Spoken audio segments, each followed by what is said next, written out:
تازہ ترین ویڈیوز کے لیے چینل کو سبسکرائب کر کے بیل آئیکن اور آل نوٹیفیکیشن پر کلک کریں تاکہ آپ کو ملے ہر اپڈیٹ سب سے پہلے۔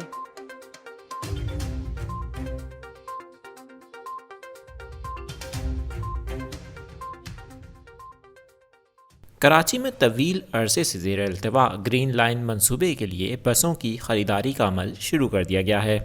حکام کے مطابق وفاقی شکایتی ازالہ کمیٹی نے چینی کمپنی کے حق میں فیصلہ دیا ہے۔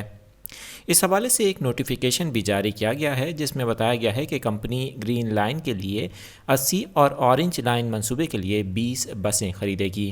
خریداری کی کارروائی شروع ہوتے ہی 6 ماہ میں گرین بسیں اور اورنج لائن بسیں مل جائیں گی، جبکہ مقررہ مدت میں بسیں ملنے پر منصوبے کا پہلا مرحلہ مقررہ وقت میں بحال ہو سکتا ہے۔